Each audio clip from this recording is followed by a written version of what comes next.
Selamat menyaksikan video presentasi kami dari kelompok 1. Selamat malam semuanya, kami dari kelompok 1 yang beranggotakan 4 orang, yaitu yang pertama Zaki Asdika Sinaga, yang kedua Aldi Raja, yang ketiga Agnes Teresia Purba, dan yang terakhir yaitu Irma Bonita Simbolon. Di sini kami akan mempresentasikan dan membuat video presentasi dengan materi pengantar manajemen, yaitu fungsi perencanaan. Di sini kami telah menyediakan 3 poin dari pokok pembahasan. Yang pertama, pengertian perencanaan. Yang kedua, fungsi perencanaan. Yang ketiga, pengambilan keputusan. Nah, yang pertama yaitu pengertian perencanaan. Perencanaan atau planning adalah sebuah proses yang dimulai dari penetapan tujuan organisasi, menentukan strategi untuk mencapai tujuan organisasi tersebut secara menyeluruh, serta merumuskan sistem perencanaan yang menyeluruh untuk mengintegrasikan dan mengkoordinasikan seluruh pekerjaan organisasi sehingga tujuan organisasi dapat tercapai dengan baik.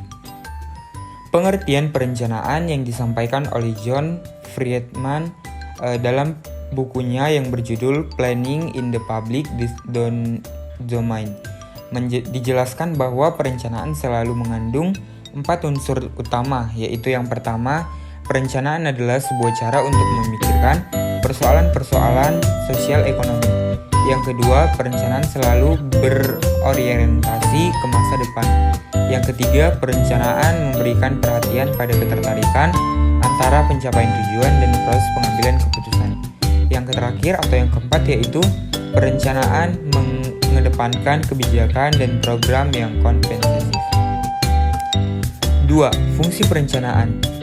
Robbins dan Coulter menjelaskan bahwa fungsi perencanaan ada 4, yaitu yang pertama perencanaan sebagai pengarah, yang kedua perencanaan sebagai minimalisasi ketidakpastian, yang ketiga perencanaan sebagai minimalisasi pemborosan sumber daya, dan yang terakhir perencanaan sebagai penetapan standar alam.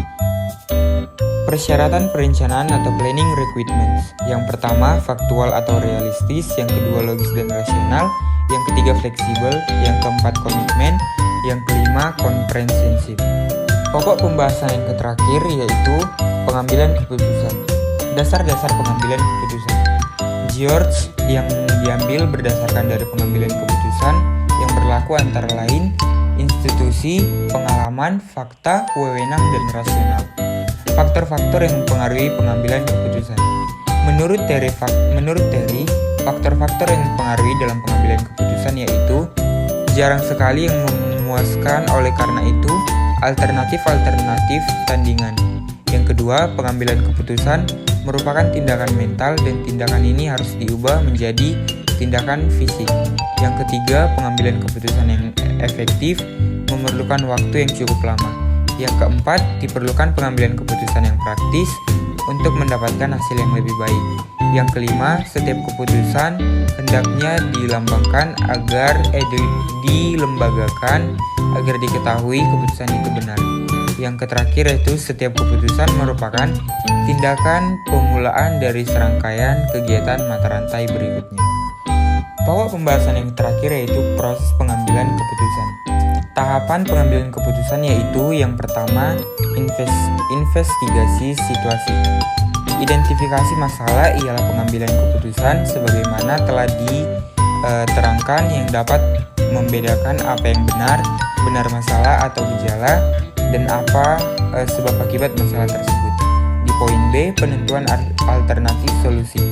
Identifikasi berbagai alternatif keputusan ialah membangun beberapa alternatif solusi untuk diputuskan guna diambil sebagai langkah solusi. Yang poin yang terakhir poin yang C yaitu penilaian alternatif dan penentuan keputusan. Di poin D, implementasi dan pengawasan rencana. Implementasi ialah proses yang detail yang telah disusun untuk sebuah perencanaan implementasi. Nah, berikut dari hasil presentasi video kami dari mata kuliah pengantar manajemen. Jika ada kesalahan kata, baik disengaja ataupun tidak disengaja, mohon dimaafkan. Dengan ini kami mengucapkan terima kasih yang sebesar-besarnya kepada dosen yang telah memberikan materi ini kepada kami. Terima kasih.